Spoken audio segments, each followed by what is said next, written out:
প্রিয় ভিউয়ার্স, বিভিন্ন সময় বিভিন্ন নাটক আপনারা দেখুন। সিলেটি টিভি 69 ওটা একটু সাবস্ক্রাইব করে রাখুন। জানো ইদানিং একটা নাটক ছাড়ছি, বাপ বেটা বাটপার, বুঝছেন নি? এই নাটকের মালিককে জানেননি আপনারা? সাবেক তেরা মিয়া, আবুল মিয়া নামে যারে চিন্তা, নাট্যকার, নাট্য পরিচালক সাদিকুর রহমান সেলিম সাহেবের ইউটিউব চ্যানেল।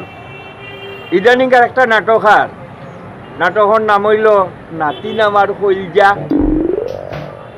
তইলে শমশেরনগর টিভি আর সিলেটি টিভি 69 আপনারা সাবস্ক্রাইব করে রাখুন জানো। আর মাঝে মাঝে কমেন্ট করিয়া জানান জানো খেমনর ভালার না মন্দর। আর আমি গরিবে হইয়া রহু, বুঝছেন নি? এরে দিয়ে আমার এখান টিভি চ্যানেল আছে সুনাউল্লাহ টিভি, ওগুতাও একটা টিভি আমারই সাবস্ক্রাইব করে রাখুন। যে ও যে ডিসক্রিপশন একটা শব্দ লেখা আছে না নি, অন্য আমার সুনাউল্লাহ টিভির লিঙ্ক দেওয়া আছে, অন্য আপনারা টিভা মারুন। যে বুঝছেন নি? বালা থাকুকা, আপনারা বেশি কষ্ট দিলাম না। আসসালামু আলাইকুম।